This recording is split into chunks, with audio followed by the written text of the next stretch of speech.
Saya bersyukur pada kesempatan hari ini diizinkan oleh Tuhan untuk sekali lagi berdiri dan menyampaikan firman Tuhan di PD Bahtera, Persekutuan Doa Bahtera, persekutuan doa yang luar biasa, salah satu persekutuan doa yang tetap konsisten untuk beribadah, ya, apapun situasi, keadaan, kondisi. Saya selalu lihat bahwa orang-orang di Persekutuan Doa Bahtera dan juga persekutuan-persekutuan yang lain yang juga saya sering kali terlibat di dalamnya selalu memuji Tuhan dengan luar biasa. Kita akan sama-sama melihat satu bagian firman Tuhan untuk kita renungkan pada kesempatan sore hari ini di dalam Bilangan pasal yang ke-14 ayat yang ke-24. Bilangan 14 ayat yang ke-24. Satu ayat akan kita baca bersama-sama, ya. Bilangan 14 ayat 24. Kalau sudah dapat bisa bilang amin. Amin. Persekutuan Doa Bahtera ini semakin maju, ya. Setelah di belakang ada layar, belakang saya ada layar, sekarang di depan saya ada layar. Artinya bahwa dengan mudah saya bisa lihat ke sana, para pengkhotbah bisa lihat ayat ke sana, ya. Bilangan 14 ayat 24 kita akan baca silih berganti dalam hitungan yang ketiga. 1, 2, dan 3. Tetapi hambaku Kaleb, karena lain jiwa yang ada padanya, dan ia mengikut aku dengan sepenuhnya, akan kubawa masuk ke negeri yang telah dimasukinya itu, dan keturunannya akan memilikinya. Demikian firman Tuhan yang kita baca, dan yang berbahagia adalah mereka yang membaca firman, merenungkan firman, dan melakukannya di dalam kehidupannya, ya. Jadi sangat tidak mungkin seseorang bisa merenungkan firman tanpa baca terlebih dahulu, ya. Beberapa waktu yang lalu ada video yang beredar, ya. Saya tidak tahu, mungkin pengkhotbahnya sudah tahu mungkin atau bagaimana, hanya keselip lidah atau seperti apa, lalu mengatakan bahwa yang paling penting itu adalah merenungkan firman, karena Alkitab tidak pernah mengajarkan untuk kita baca firman. Nah, bagaimana? Nah, kita mau renungkan bagaimana kalau kita tidak baca? Baca dulu baru renungkan, setelah renungkan ya lakukan. Nah, itu paling penting. Nah, pada kesempatan sore hari ini, saudara-saudara, kita akan belajar satu bagian firman Tuhan dari salah satu tokoh yang bernama Kaleb. Dan tokoh Kaleb ini memang salah satu tokoh yang tidak terlalu terkenal seperti tokoh-tokoh yang lain, ya. Misalnya kalau kita bahas tentang tokoh-tokoh yang terkenal seperti Abraham, seperti Musa, seperti Daud, itu mereka sangat terkenal. Salomo, bahkan Yosua juga satu kaki dengan Kaleb. Yosua lebih terkenal dibanding Kaleb, saudara-saudara, ya. Dia tokoh yang tidak terlalu terkenal, saudara-saudara, tapi tak berarti perjalanan hidupnya buruk sehingga tidak bisa untuk kita belajar bersama-sama tentang Kaleb. Menurut saya Kaleb seorang yang sungguh luar biasa, apalagi waktu Tuhan memerintahkan mereka untuk pergi dan mengintai tanah Kanaan. Kita bisa lihat bahwa Kaleb adalah seorang hamba Tuhan yang berintegritas, seorang hamba Tuhan yang patut untuk diteladani, ya, punya iman yang luar biasa pada Tuhan sehingga tidak goyah sedikit pun. Nah, makanya hari ini kita akan belajar tentang Kaleb. Yang pertama tentu, siapakah Kaleb, ya? Kaleb adalah salah seorang dari 12 pengintai yang mengintai tanah Kanaan, ya. Tuhan memerintahkan Musa untuk memilih 12 pemimpin dari 12 suku untuk pergi mengintai tanah Kanaan. Tanah Kanaan itu tanah yang dijanjikan oleh Tuhan kepada bangsa Israel. Kalian akan masuk tanah Kanaan, kalian akan menduduki tanah itu yang penuh dengan susu dan madu. Tapi sebelum kalian masuk ke sana, intailah tanah itu, lihat dulu bagaimana kekuatan, ya, tempat itu, ya, apa yang terjadi di sana, orang-orangnya seperti apa. Lalu diutuslah 12 pemimpin dari 12 suku, saudara-saudara, untuk pergi mengintai. Dan salah satunya ini adalah Kaleb, saudara-saudara. Kita bisa lihat Bilangan 13, Bilangan 13 ayat 1-4, lalu kita lompat di ayat yang ke-6 dari Bilangan 13 ayat 1 sampai ayat yang ke-4, lalu kita lompat di ayat yang ke-6.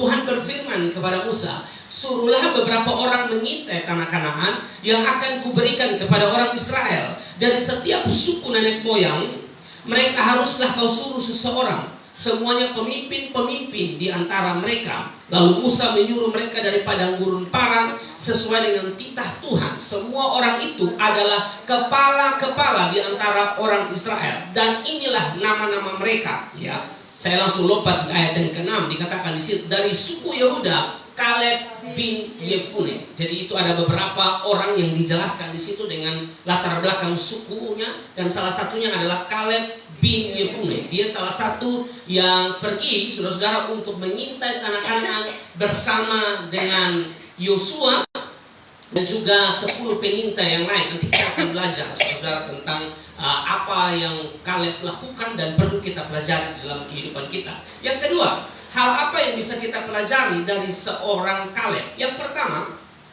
hal pertama yang bisa kita pelajari dari Kaleb ya adalah ini. Kaleb lain jiwa yang ada padanya. Kembali dalam Bilangan 14 ayat 24. Di sini dikatakan, tetapi hambaku Kaleb karena lain jiwa yang ada padanya. Dalam terjemahan sederhana Indonesia dikatakan, tetapi hambaku Kaleb berbeda dari mereka. Kalimat Kaleb itu lain jiwa yang ada padanya tidak sedang menerangkan kepada kita bahwa Kaleb itu bukan manusia, Kaleb itu dari planet lain. Tidak, Kaleb itu manusia biasa seperti kita, yang ada kelebihan, yang ada kekurangan, saudara. Tapi di data ini, saudara, dikatakan bahwa Kaleb itu lain jiwa yang ada padanya. Dan Bapak Ibu tahu bahwa yang ngomong ini di ayat 24, ini bukan manusia yang sedang puji manusia. Tidak, ini Tuhan yang sedang memberikan penilaian sekaligus pujian terhadap Kaleb. Dia bilang, saudara, bahwa Kaleb itu beda dari yang lain. Lain jiwa yang ada padanya. Ini pujian Tuhan kepada Kaleb, bukan pada saat segala sesuatu lagi enak-enak. Tuhan puji pada saat ada tantangan. Tuhan puji Kaleb pada saat ada satu peristiwa yang luar biasa terjadi. Ada pemberontakan bangsa Israel pada waktu itu. Mereka ribut soal mereka bisa masuk tanah Kanaan atau tidak, karena dipengaruhi oleh suara mayoritas 10 ini yang bilang kita tidak bisa masuk, sehingga mereka dipengaruhi dan mereka mulai melawan pemimpin, mulai melawan Tuhan. Pemimpin Tuhan mereka melawan, apalagi pemimpin biasa, ya toh. Tapi Tuhan puji di tengah-tengah itu semua. Tuhan bilang, Kaleb tuh lain jiwanya, dia tuh beda dari yang lain. Ini bukan pujian manusia, saudara. Bukan. Ini bukan penilaian manusia kepada manusia yang lain, tidak. Ini penilaian Tuhan sekaligus pujian Tuhan terhadap Kaleb. Kaleb itu lain jiwanya. Ini luar biasa, saudara, diberkati oleh Tuhan. Tentu kalau penilaian kita itu bisa salah, dan seringkali penilaian manusia itu salah. Kebanyakan salah, saudara. Kita baru lihat orang begini, kita langsung nilai. Padahal belum tentu penilaian kamu itu benar. Lihat orang pemuka ada murung, kita bilang dia itu ada masalah terlalu besar. Padahal tidak juga, dia ada perut sakit, saudara. Maksudnya adalah ini ada musim, loh. Ini ada musim. Itu ada mules, ini pemukanya sudah betul. Kita bilang biasa itu masalah besar. Biasa muka begitu tuh ada dalam tekanan apa begitu. Dan sedikit mati. Kita kadang-kadang suka menilai orang ya dengan sembarangan. Belum tentu penilaian kita benar. Dan kebanyakan penilaian manusia itu salah. Tapi bagaimana mungkin penilaian Tuhan bisa salah? Penilaian Tuhan kepada seorang Kaleb tidak mungkin salah. Ini Tuhan, dia pencipta. Pencipta yang menilai ciptaannya itu tidak mungkin salah. Kalau ciptaan yang menilai ciptaan seringkali salah. Bahkan kadang-kadang kita ciptaan bisa menilai sampai cipta. Aduh, itu kan lebih repot. Kita terbatas. Bagaimana kita bisa menilai Tuhan yang tak terbatas, ruang, jarak, dan waktu, saudara? Seringkali kita salah menilai. Penilaian kita tuh seringkali salah. Tapi penilaian Tuhan tidak mungkin salah. Dia bilang, Kaleb itu lain jiwanya. Bukankah dalam peristiwa pemilihan raja yang baru, ya, raja yang baru untuk menggantikan Saul pada waktu itu, ya, waktu Samuel diutus untuk pergi, ya, kepada Isai dan melihat anak-anak mereka, ya, waktu dia lihat Eliab waktu itu, dia langsung bilang, kayaknya ini yang cocok jadi raja. Apalagi Eliab sudah sering berperang, ini lebih cocok jadi raja, ya toh. Ini lebih berpengalaman, lebih pantas jadi raja. Tapi ternyata apa yang menurut pandangan kita baik, tapi belum tentu penilaian Tuhan itu sama dengan penilaian kita. Amin. Makanya coba kita bandingkan ya dalam 1 Samuel 16 ayat 6 sampai ayat yang ke-7. 1 Samuel 16 ayat 6 sampai ayat yang ke-7 dikatakan, ketika mereka itu masuk dan Samuel melihat Elia, kakak dari Daud, lalu pikirnya, sungguh di hadapan Tuhan sekarang berdiri yang diurapinya. Seolah-olah waktu dia lihat Elia, dia bilang, ini yang pantas pantas jadi raja. Ini yang cocok jadi raja menurut penilaiannya. Tapi Tuhan bilang tidak. Bukan dia yang saya pilih. Ayat 7. Tetapi berfirmanlah Tuhan kepada Samuel, janganlah pandang parasnya atau perawakan yang tinggi, sebab aku telah menolaknya. Bukan yang dilihat manusia, yang dilihat Allah. Manusia melihat apa yang di depan mata, tetapi Tuhan melihat apa? Tuhan lihat hati. Saudara, kita tuh seringkali lihat yang di luar. Aduh, keren sekali. Kayak dia yang cocok nih. Dia yang bagus. Secara kasat mata, pandangan kita yang terbatas manusia. Tapi Tuhan bilang tidak, saya tidak pilih dia, saya sudah tolak dia.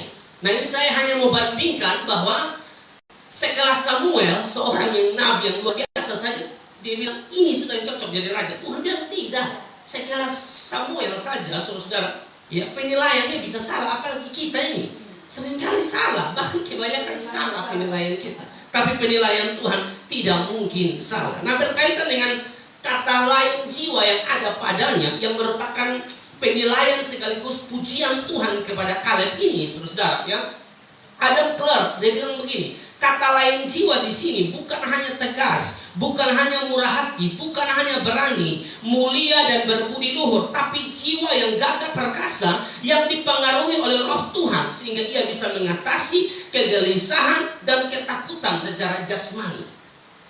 Amin, saudara diberkati oleh Tuhan. Ini yang dimaksud dengan si Kaleb ini lain jiwa. Dia orang yang berbeda. Karena kalau kita lihat ini dalam kisah tentang Kaleb, ya itu memang secara terang-terangan di pasal 13, 14 kita bisa lihat di sana betapa Kaleb begitu berbeda, betapa Kaleb menunjukkan warna yang berbeda di tengah-tengah warna yang tidak benar waktu itu. Ya, dia tetap berdiri, tetap percaya, tunjukkan imannya yang luar biasa. Makanya tidak berlebihan kalau Tuhan bilang kamu tuh lain jiwa yang ada padanya. Lalu yang kedua, tidak hanya lain jiwa, yang kedua ada kata ia mengikut aku dengan sepenuhnya. Kembali di dalam bilangan tadi, bilangan pasal 14 ayat 24. Bilangan 14 ayat 24, di situ dikatakan begini, tetapi hambaku Kaleb karena lain jiwa yang ada padanya. Lain jiwa apa yang dimaksud? Ayat selanjutnya dikatakan begini, dan ia mengikut aku dengan sepenuhnya. Ini pujian Tuhan, ini penilaian Tuhan terhadap seorang Kaleb, dan tidak mungkin meleset, tidak mungkin salah. Kaleb itu lain jiwanya dan ia mengikut Tuhan dengan sepenuhnya. Menarik saudara bahwa di sini ada kata sepenuhnya. Kata sepenuh itu artinya tidak setengah-setengah, sepenuh, seutuhnya. Makanya tidak berlebihan Tuhan bilang Kaleb itu lain jiwanya dan dia mengikut aku dengan sepenuhnya. Menarik saudara, ia mengikut aku dengan sepenuhnya. Ya, di dalam terjemahan yang lain, misalnya terjemahan sederhana Indonesia, kalimat ia mengikut aku dengan sepenuhnya dikatakan begini, tetapi hambaku Kaleb berbeda dari mereka, dia taat kepadaku sepenuhnya. Dalam terjemahan sederhana Indonesia, Kaleb itu taat beta. Kaleb itu taat Tuhan sepenuhnya, bukan setengah-setengah, sepenuhnya. Dalam terjemahan bahasa Indonesia sehari-hari dia bilang, tetapi tidak demikian dengan hambaku Kaleb, ia tetap setia kepadaku. Jadi memang saudara, Kaleb ini seorang yang luar biasa, tokoh yang tidak terlalu terkenal saudara, tapi ada hal menarik yang bisa kita pelajari dari ucapan Tuhan sendiri. Tuhan yang bilang, dia ikut aku dengan sepenuhnya, dia mengikut aku dengan segenap hati, dengan seluruh, tidak setengah-setengah. Tuhan tidak mau kita ikut Tuhan setengah-setengah. Amin. Dalam kehidupan kita saja Bapak Ibu saudara, tidak ada suami yang mau istrinya kasih dia setengah-setengah. Itu tidak ada. Tidak ada seorang istri yang mau suami itu kasih dia setengah-setengah. Tidak ada, kecuali istri gila, laki gila saja begitu. Amin, saudara. Termasuk anak-anak, saudara. Tidak ada anak-anak yang mau kasih orang tua kepada dia itu setengah. Itu tidak ada. Meskipun kalau kita bicara tentang kasih manusia kepada manusia, itu memang tidak ada yang sempurna. Kasih kita tidak sempurna. Tapi dalam hal kita mengasihi yang lain, kita juga menuntut. Kalau bisa dia kasih saya itu tidak setengah hati, sepenuh hati. Saya pun mengasihi dia dengan sepenuh hati, bukan setengah hati. Manusia saja tuntut itu. Tidak boleh kasih saya dengan setengah hati. Meskipun kebanyakan kita lihat hari-hari ini banyak tuh yang begitu toh. Suami-suami kasih istri setengah hati, terlihat jalan dinas bantal bergerak. Ya tahu mulai ada uang, mulai selingkuh, itu banyak saudara. Begitu juga dengan istri-istri, papa juga. Bukan hanya papa, sekarang istri-istri juga ngiri, saudara. Ngiri. Mulai uang banyak karena suami sibuk toh, hanya kasih uang, dia mulai selingkuh dengan yang lain. Itu ada saudara. Ada yang istilah arisan, tapi arisan bukan arisan uang, arisan laki-laki muda. Ya saudara. Ya itu sama nama yang keluar dia nanti dari laki-laki muda. Banyak sekarang saudara. Itu kan tidak menunjukkan kasih yang sungguh-sungguh, kasih mulai pudar. Nah, manusia saja menuntut kalau bisa lu kasih saya dengan sepenuh hati. Nah, apalagi Tuhan. Tuhan yang puji Kaleb. Dia tuh Kaleb tuh ikut saya dengan sepenuh hati, dengan segenap hati, bukan setengah-setengah hati. Karena memang Tuhan tidak suka orang yang kasihi Tuhan dengan setengah hati. Amin, saudara. Bukankah kalau kita tahu Tuhan bilang toh hukum yang utama toh, kasihilah Tuhan Allahmu dengan apa? Segenap. Tidak ada yang kasihi Tuhan dengan setengah hati, tidak ada. Kasihilah Tuhan Allahmu dengan segenap hati, dengan sepenuh hati. Amin, saudara. Dalam hal pekerjaan saja Tuhan juga bilang, misalnya Kolose pasal yang ketiga ayat 23 kan bilang begitu. Apapun juga yang kamu perbuatlah dengan apa di situ? Ada kata segenap dalam hal pekerjaan kita, dalam hal pelayanan kita, dalam hal aktivitas kita, lakukan segenap, sepenuh, tidak setengah-setengah. Karena ini untuk Tuhan, itu persoalannya. Kalau bukan untuk Tuhan makali, ya ini untuk Tuhan, jadi memang mesti penuh, mesti utuh, tidak bisa yang setengah-setengah. Amin, saudara. Makanya Tuhan mau kita lakukan segala sesuatu dengan segenap hati kita, saudara, diberkati oleh Tuhan. Itu yang Tuhan tuntut. Tidak hanya Kaleb, tapi juga semua kita, saudara, supaya kita lakukan segala sesuatu dengan sepenuh hati, lakukan sesuatu dengan segenap hati, saudara. Tidak bisa tidak. Nah, saudara diberkati oleh Tuhan Yesus Kristus berkaitan dengan pujian Tuhan terhadap Kaleb bahwa dia ini lain jiwanya, dia ikut aku dengan sepenuh hati. Ini tidak berlebihan karena ada data-data di dalam Bilangan 13, Bilangan 14, saudara bisa lihat di situ. Yang lain ya boleh punya respon yang tidak benar, tapi Kaleb dan Yosua itu beda. Tapi kita sedang bahas tentang Kaleb. Kaleb beda dengan yang lain, beda dengan 10 pengintai yang datang dengan suara-suara yang menakutkan. Betul, mereka pergi mengintai tanah yang sama, ya. Tapi waktu mereka kembali, saudara, mereka membawa berita yang berbeda-beda. Ada yang pesimis, ada yang takut, dan itu sangat mempengaruhi, saudara, diberkati oleh Tuhan. Nah, mari kita akan lihat respon Kaleb, saudara. Respon Kaleb di tengah-tengah pesimisnya, takutnya, khawatirnya bangsa Israel pada waktu itu, saudara, ya. Ini luar biasa, ya. Hal pertama yang kita bisa pelajari dari seorang Kaleb, ya, karena tidak berlebihan Tuhan puji dia, karena dia tunjukkan respon atau reaksi yang luar biasa waktu mereka pergi untuk mengintai tanah Kanaan. Bahwa Kaleb ini menenangkan hati bangsa itu yang pada saat itu mereka sudah ketakutan, mereka sudah pesimis, saudara, karena suara mayoritas. Tapi kita perlu tahu, suara mayoritas belum tentu benar. Amin. Suara minoritas belum tentu salah, saudara. Jadi kita mesti cek baik-baik. Ya, kita mesti cek baik-baik. Kalau ada satu hamba Tuhan yang ngomong, kita mesti cek berdasarkan firman. Tidak bisa terima-terima. Kita mesti cek ini benar atau tidak. Kalau bingung, tanya hamba Tuhan, ini bagaimana? Ini bagaimana? Karena hari-hari ini kan banyak sekali pengajaran yang bertebaran, dan kita tidak bisa telan mentah-mentah semua. Kita perlu cek, kita perlu lihat dulu berdasarkan kitab suci. Yang pertama, tadi saya bilang bahwa Kaleb ini, saudara, tidak sembarang Tuhan puji dia, lain jiwanya, ikut Tuhan sepenuhnya. Karena memang dia menunjukkan hal yang pertama adalah dia menerangkan atau menenangkan bangsa pada waktu itu. Kita bisa lihat ya, Bilangan 13, saya baca dari 25 sampai 30. Setelah mereka pergi mengintai dengan cukup lama, 40 hari, lalu mereka pulang, lalu memberitahukan kepada Musa dan Harun. Kita mulai dari ayat 25. Mulai dari ayat 25, sesudah lewat 40 hari pulanglah mereka dari pengintaian negeri itu, 26.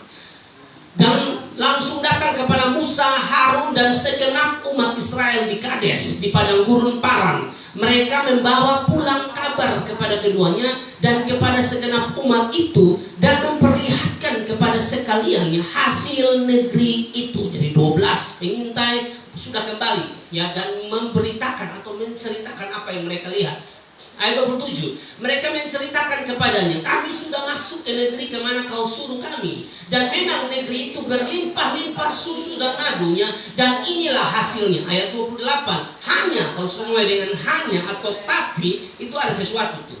Dia tuh cantik mah, tapi itu kalau tapi itu artinya ada kurang tuh, ada yang aneh di situ. Dia bilang hanya bangsa yang diam di negeri itu kuat-kuat dan kota-kotanya berkubu dan sangat besar. Juga keturunan Enak telah kami lihat di sana. Ayat 29, orang Amalek diam di tanah Negeb, orang Het, orang Yebus dan orang Amori diam di pegunungan, orang Kanaan diam di sepanjang laut dan sepanjang tepi sungai Yordan. Jadi ini 10 pengintai memberitahukan kepada Musa, Harun dan seluruh bangsa Israel, itu yang kami lihat. Lalu di sini ayat 30 Kaleb bilang begini, kemudian Kaleb mencoba menenteramkan hati bangsa itu di hadapan Musa, katanya, tidak, kita akan maju dan menduduki negeri itu sebab kita pasti akan mengalahkannya. Yang 10 saudara-saudara, ya, mereka mencoba untuk memberitakan ya tentang sesuatu yang mereka lihat, tapi ada ketakutan. Betul, itu yang mereka lihat, tapi mereka pesimis. Mereka sangat pesimis untuk bisa masuk ke sana. Tidak mungkin kita bisa masuk ke sana. Di sana tuh negeri orang-orang di sana tuh orang-orang yang kuat, orang-orang yang hebat. Benar, Tuhan janjikan susu dan madu, tapi bagaimana mungkin kita bisa masuk ke sana? Jadi ada pesimis, saudara. Tapi Kaleb tuh beda, dia optimis. Optimisnya Kaleb bukan percaya pada dirinya. Optimisnya Kaleb karena dia tahu bahwa berjalan bersama dengan Tuhan, Tuhan pasti tolong. Amin, Bapak Ibu Saudara. Tapi itulah yang terjadi, saudara. Suara mayoritas bilang kita tidak akan bisa masuk ke sana. Tidak mungkin kita bisa masuk ke sana. Di sana orang-orang kuat ada di sana, orang-orang hebat ada di sana. Tapi kalian bilang mencoba menenteramkan hati bangsa itu, yang artinya bahwa waktu 10 orang ini ngomong, ya, bangsa Israel sudah mulai terpengaruh, sudah mulai takut, sudah mulai ragu, sudah mulai pesimis, sehingga Alkitab bilang bahwa Kaleb mencoba menenteramkan, Kaleb mencoba untuk menenangkan. Dan di sini ada poin menarik bahwa anak Tuhan yang baik, saudara, anak Tuhan yang baik harus jadi jawaban, bukan pertanyaan besar. Kehadiran Anda tuh jadi jawaban. Di saat orang lain lagi pesimis, di saat orang lain lagi takut, saudara berdiri dan bilang, tidak, Tuhan yang saya sembah pasti tolong. Kapan? Kita tidak tahu, tapi dia pasti tolong. Kira-kira begitu. Anak Tuhan harusnya begitu, bukan ikut-ikutan pesimis, bukan ikut-ikutan takut dan khawatir. Ada orang lain yang takut, khawatir karena ada hal-hal tertentu yang terjadi. Kehadiran Anda di sana tidak menenangkan mereka, tidak berikan satu jalan keluar. Bilang, mari kita doa sama-sama. Ya toh, itu baru anak Tuhan. Mari kita masuk kamar, mari kita berdoa. Kamu pergi di sana, bawa kamu pun sendok patah di situ. Mulai ngomong yang tidak benar, juga ikut-ikut takut. Kalaupun ada solusi yang tidak benar, tidak boleh begitu. Amin. Berapa banyak kita yang seringkali bukan jadi jawaban, saudara. Seringkali kita nih, iya, tidak memberi solusi tapi jadi polusi. Itu seringkali. Betul. Kalau ada masalah dalam keluarga, kita berdoa, Tuhan pasti tolong kita. Kira-kira begitu.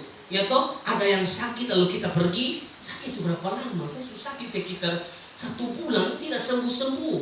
Berdoa, minum obat tidak sembuh-sembuh. Anda datang dengan sendok patah, Anda bilang, hanya orang kuat. Lalu Anda mulai kasih satu masukan jalan keluar yang tidak baik. Kayaknya harus pakai ayam merah, kayaknya harus pilih itu, kayaknya harus pilih dukun ini. Itu jalan keluar yang tidak benar. Amin.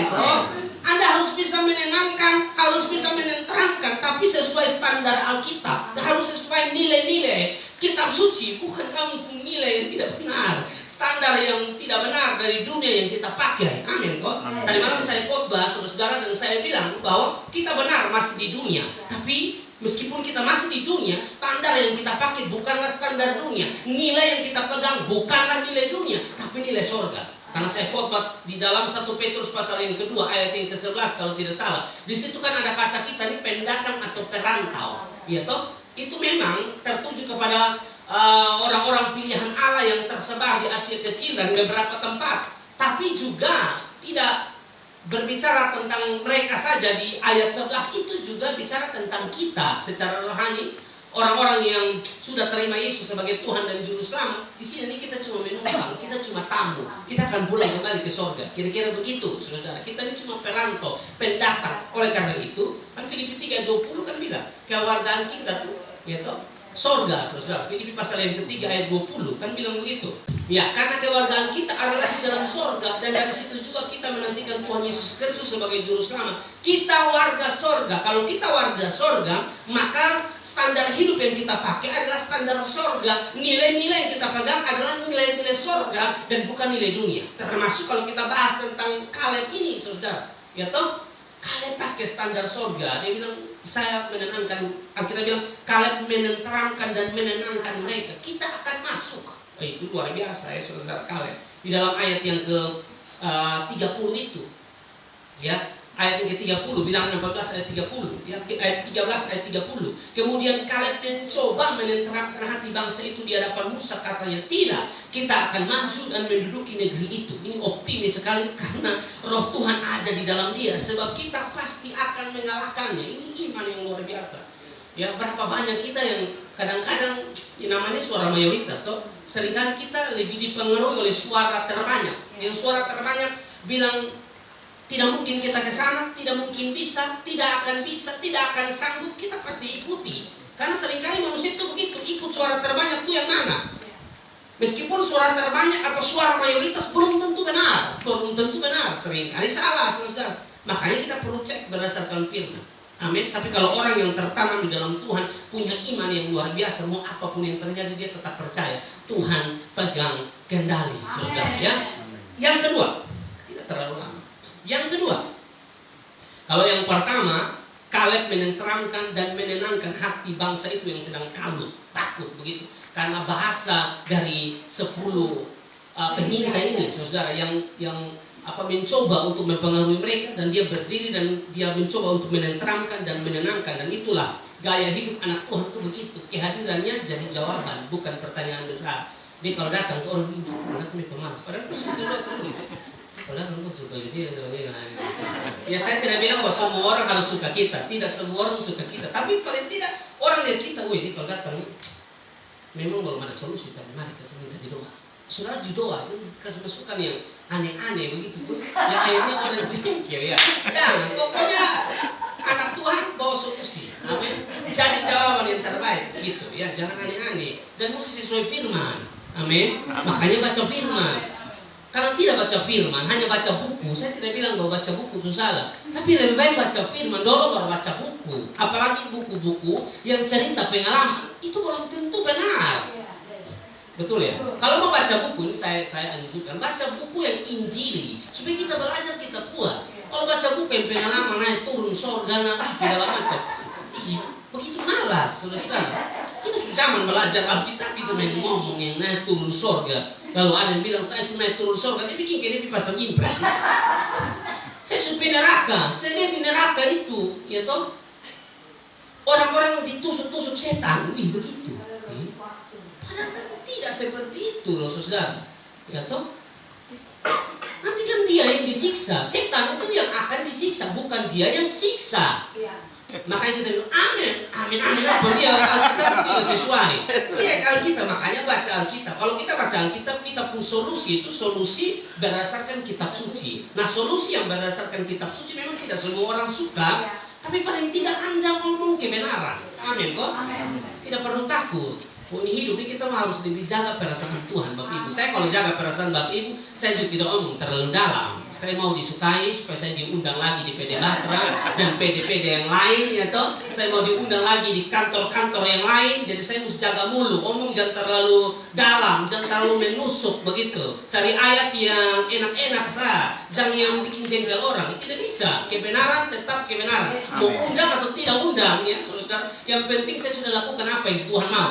Karena Galatia 1 ayat ke-10 bilang begini, saudara. Jadi bagaimana sekarang? Adakah aku cari kesukaan manusia atau kesukaan Allah? Adakah aku coba berkenan kepada manusia? Sekiranya aku masih mau mencoba berkenan kepada manusia, maka aku bukanlah hamba Kristus. Berarti hamba Kristus itu cari pujian Tuhan. Amin. Berarti hamba Kristus itu lebih jaga perasaan Tuhan daripada perasaan siapapun. Saya tidak ngomong begini lalu Bapak Ibu pulang tidak tegur orang.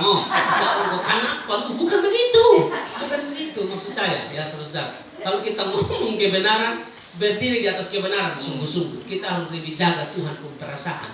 Kadang-kadang kita banyak hamba Tuhan, saya lihat terlalu banyak pakai alasan perasaan. Itu perasaan itu tahu betul atau tidak? Terlalu jaga perasaan sampai kita korbankan Tuhan pun. Kan biasa begitu toh? Kita jaga orang pun perasaan, manusia pun perasaan, pada dia diciptakan. Kau lebih jaga dia daripada Tuhan pun. Jadi kita lebih jaga perasaan orang sampai kita membuang aturan-aturan Tuhan. Nilai-nilai kitab suci kita buang demi jaga perasaan orang. Itu tidak bisa begitu. Kita harus lebih jaga Tuhan pun perasaan. Amin.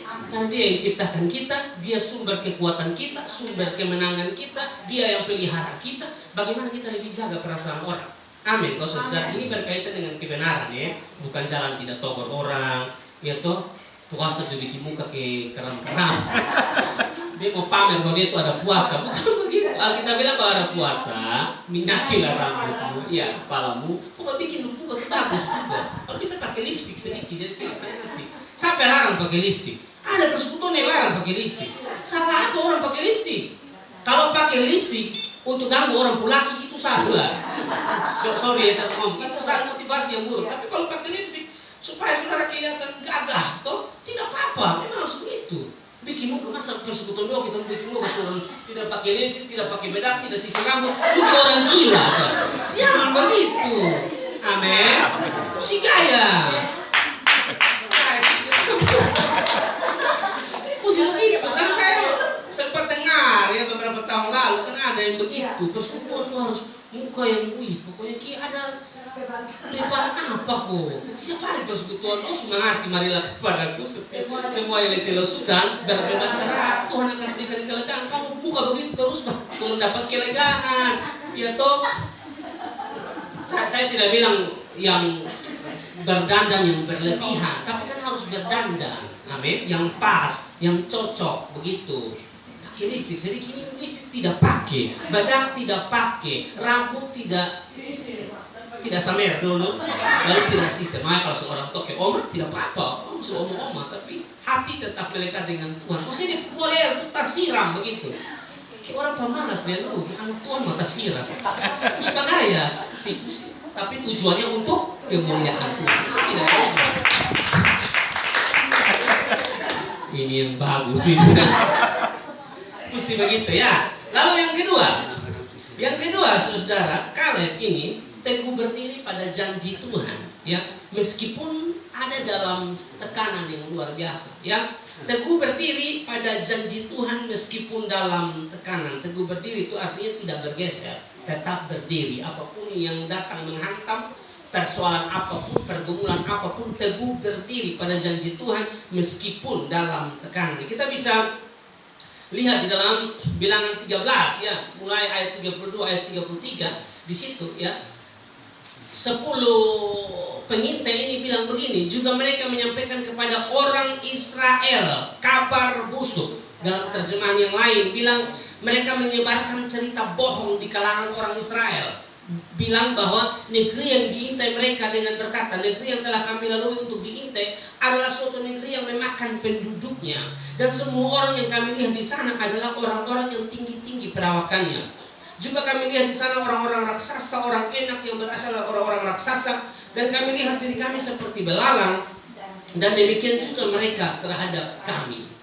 Bagaimana mau menang, saudara? Ya toh, kamu lihat kamu sendiri saya seperti belalang, nah, ya toh, dan kamu lihat orang-orang sana seperti raksasa. Maksudnya kamu sudah melihat diri saudara sendiri kecil, saudara. Ya toh, bagaimana kamu bisa melewati hal yang besar? Ini kan pesimis, ini sudah berkaitan dengan minder dan segala hal, saudara. Tidak punya iman yang teguh, saudara. Ya, sudah mulai bawa kabar seperti ini. Nah, 10 pengintai ini, saudara ngomong ini, saudara, sehingga mempengaruhi ya bangsa Israel pada waktu itu. Nah jumlahnya kan sekitar 2-3 juta orang, saudara. Mempengaruhi mereka, saudara. Ya, akibatnya bangsa Israel berontak. Bangsa Israel mulai kasih salah Tuhan, kasih salah pemimpin. Itu bisa terlihat lagi di Bilangan 14. Karena berkaitan ya. Kalau Bapak Ibu mau baca, Bilangan 13 dan 14 itu dibaca secara utuh. Lompat di Bilangan 14. Akibat dari apa yang mereka katakan, saudara, ya, lalu segenap umat itu mengeluarkan suara nyaring 2-3 juta orang, dan bangsa itu menangis pada malam itu. Nah kalau jumlah ke PD Bahtera begini menangis masih baik, saudara. Kalau 2-3 juta orang yang menangis pada malam itu bunyi kemana, saudara? Itu kan sebagai pemimpin Musa pusing, pasti pusing, saudara. Nah kan kita tahu bangsa Israel ini kan bangsa yang tegar tengkuk, bangsa yang seringkali melihat mujizat, tapi seringkali juga mereka salahkan Tuhan, salahkan pemimpin, bangsa yang tukang melawan, saudara. Nah kita tidak boleh seperti itu. Amin. Kita tidak boleh seperti bangsa Israel. Tuhan itu terlalu baik buat kita. Kita masih ada sampai dengan sekarang. Kalau bukan Tuhan baik, nah apa lagi? Amin. Meskipun mungkin orang lain lihat kita dengan sebelah mata, model kedua orang kecil begitu, orang miskin begitu. Tidak ada urusan dengan cara pandang orang. Kita bukan hidup sesuai dengan apa yang mereka katakan, tapi apa yang Tuhan katakan. Amin. Saudara, kita masih ada sampai dengan sekarang, itu kebaikan Tuhan. Ya, Tuhan memelihara kita, itu benar. Tapi ini bangsa Israel sudah sering lihat mujizat. Ya, sudah sering mereka lihat Tuhan tolong mereka, bukan tidak tolong, tapi sering itu pula mereka selalu menyalahkan Tuhan. Maka ayat 2 bilang begini, bersungut-sungutlah semua orang Israel kepada Musa dan Harun. Mereka mulai bersungut-sungut, dan segenap umat itu berkata kepada mereka, sekiranya kami mati saja di tanah Mesir atau di padang gurun ini. Mereka tidak tahu berterima kasih atas penyertaan Tuhan, saudara. Ya, ayat 3, mengapakah Tuhan membawa kami ke negeri ini? Mereka mulai salahkan Tuhan. Pemimpin mereka salahkan, Tuhan mereka salahkan. Kalau Tuhan saja mereka salahkan, apalagi pemimpin yang kecil-kecil reken. Tuhan sama mereka nantang, Tuhan sama mereka melawan, saudara. Mereka bilang, mengapa Tuhan membawa kami ke negeri ini? Supaya kami tewas oleh pedang, dan istri serta anak-anak kami menjadi tawanan. Bukan kalian baik kami pulang kembali ke Mesir. Sudah lihat ini orang-orang kurang ajar. Tuhan sih tolong mereka, tapi mereka bilang, mengapa Tuhan membawa kami ke negeri ini? Ini bukan hal yang mudah ya sebagai seorang pemimpin seperti Musa hadapi bangsa yang tukang melawan begini. Ya toh, saya berharap kita tidak seperti ini. Amin. Kita sudah sering kali lihat kebaikan Tuhan. Jangan pernah lupa, ya. Ada istilah amnesia rohani. Jangan pernah lupa Tuhan baik, saudara. Jangan. Kita kalau kasih keluar kalimat seperti ini, kalimat penyesalan, mau salahkan Tuhan, tidak boleh, saudara. Lalu ayat 4 dibilang begini, dan mereka berkata seorang kepada yang lain, baiklah kita mengangkat seorang pemimpin lalu pulang ke Mesir. Kenapa mereka ngomong seperti ini? Mengapa mereka salahkan Musa? Mengapa mereka salahkan Tuhan? Akibat dari suara mayoritas tadi yang 10 itu, yang bawa kabar busuk itu.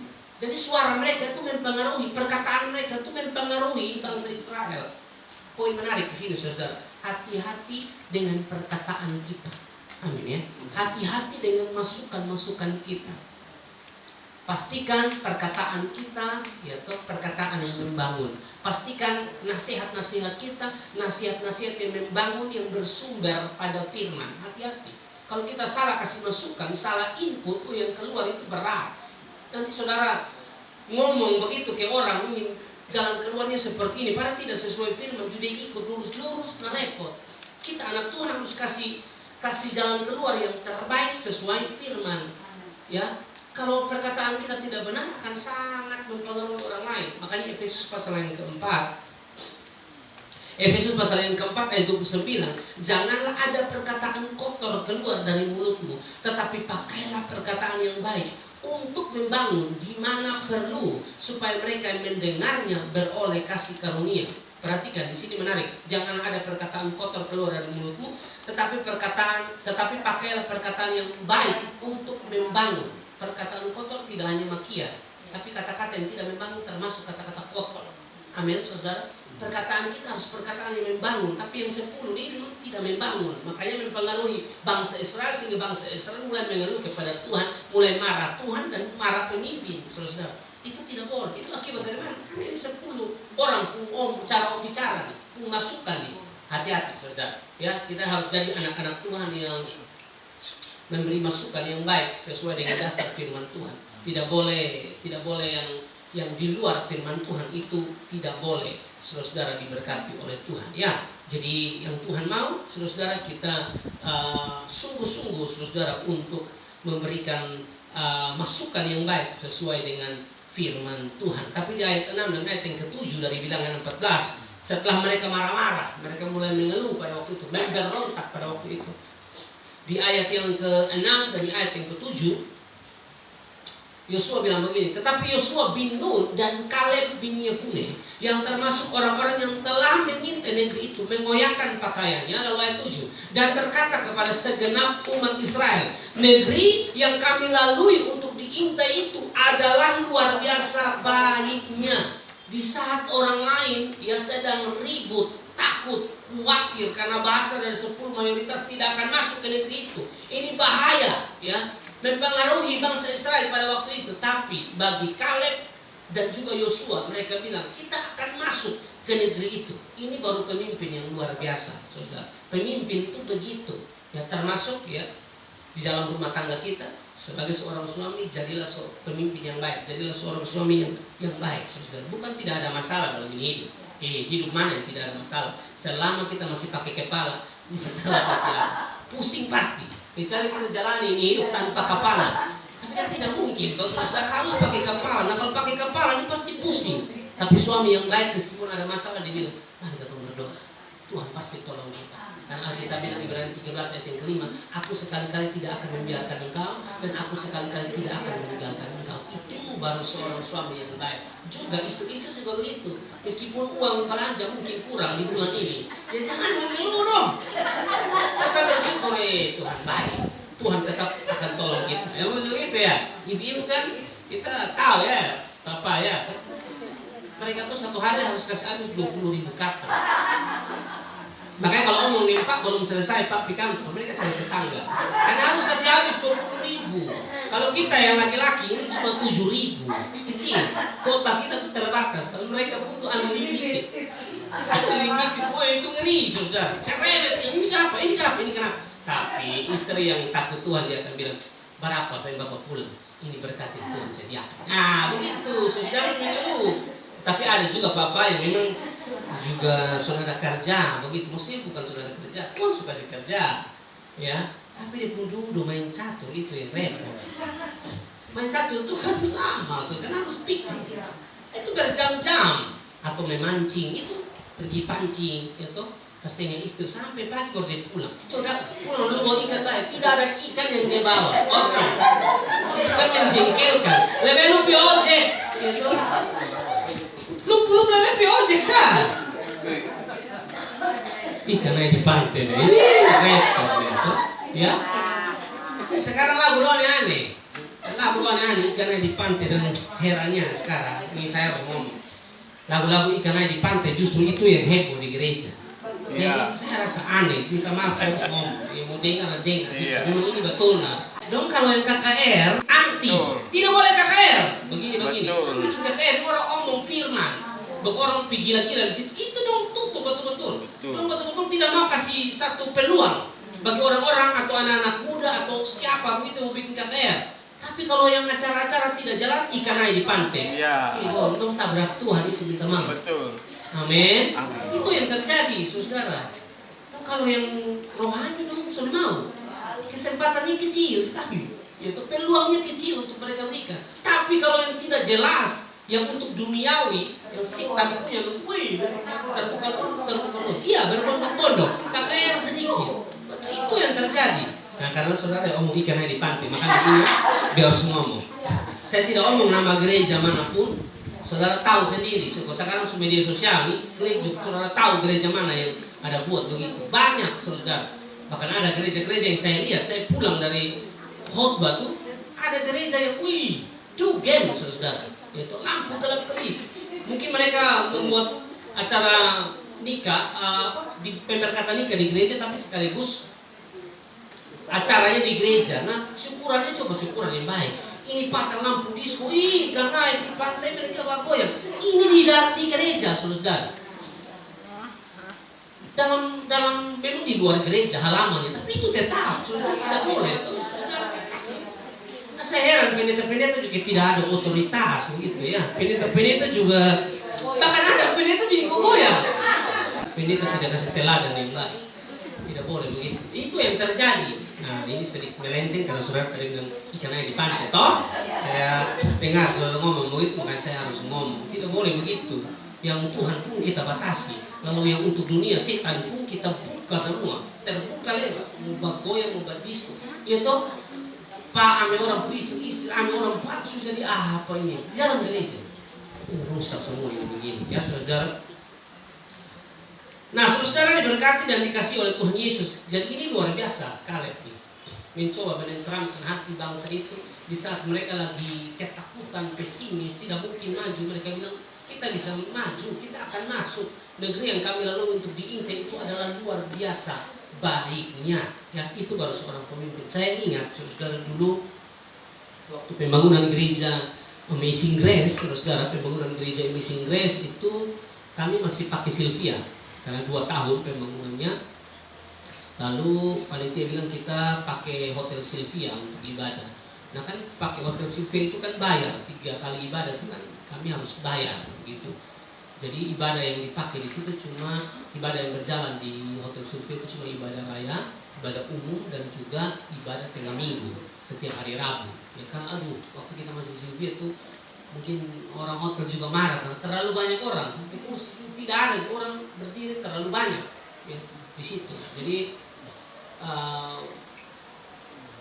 ibadah-ibadah yang lain itu kan tidak bisa gunakan tempat itu ya. Saya juga tidak enak mau buat ibadah di situ kan nanti keluar uang lagi untuk bayar Hotel Sylvia, lalu sedang membangun lagi kan kasihan memberatkan gereja. Lalu saya bilang sudah kita akan ibadah di tempat lain. Kapan kita ibadah? Pokoknya minggu depan akan ibadah. Waktu saya ngomong, saya juga tidak tahu ibadah di mana, saudara. Tapi kan tidak mungkin saya kasih keluar bahasa yang seolah-olah pesimis. Ya parah, begini. Kan pemimpin tidak boleh begitu. Kalau pemimpin sudah begitu, itu akan mempengaruhi orang-orang yang dia pimpin. Sebagai pemimpin kamu yang berdiri di depan dan harus bilang bisa, pasti bisa.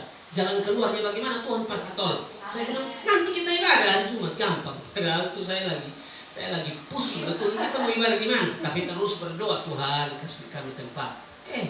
Injury time biasa Tuhan tuh begitu. Di akhir-akhir dulu, akhir-akhir kekuatan kita baru dia mulai kasih solusi toh. Lalu kami dapat tempat di depan Karisma. Waktu itu ada tempat yang besar. Itu kami sempat ibadah di situ sekitar 1 tahun atau 2 tahun.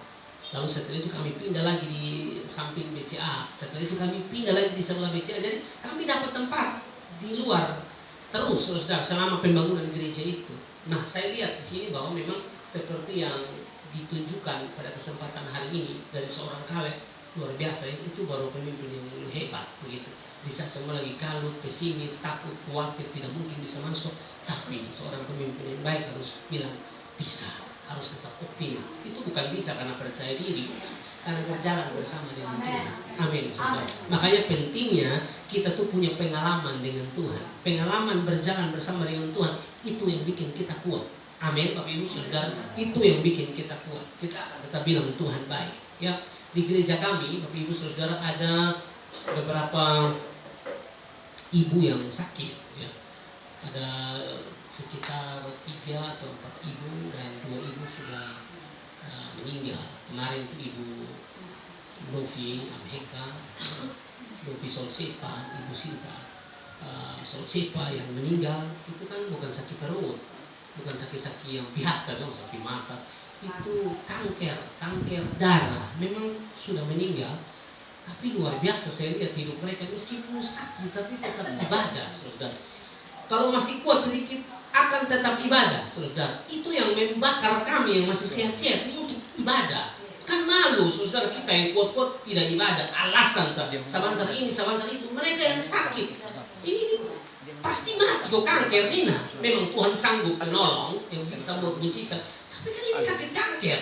Dan sakit kanker sudah pasti. Oh ini kaki sebelah kematian, kira-kira demikian saudara. Ya, tapi kami lihat mereka pun semangat tuh luar biasa. Dan juga ada satu kakak yang sakit juga, tapi semangat pelayanan yang luar biasa, patut dicontoh. Kami malu, jujur. Saya saja malu lihat mereka. Datang ibadah, rajin sekali. Padahal ada sakit ini. Nah kita yang masih sehat-sehat nih, Tuhan masih kasih kita nafas hidup, tidak ada sakit apa-apa.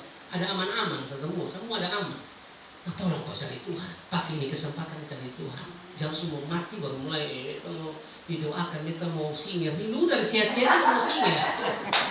Sehat-sehat tidak mau khotbah, sehat-sehat tidak mau worship leader, sehat-sehat tidak mau main musik, semua mati baru mau main musik. Bukan tidak boleh, tapi kan kau ada kuat-kuat pakai ini kesempatan cari Tuhan. Amin kok. Semua pasti mati, pasti mati. Tidak ada orang yang tidak mati toh. Nah selama kita masih diberikan kesempatan, kita tidak tahu SK kita kapan datang, tapi selama SK-nya belum turun, kerja sungguh-sungguh buat Tuhan. Amin saudara. Nah itu luar biasa. Yang ketiga,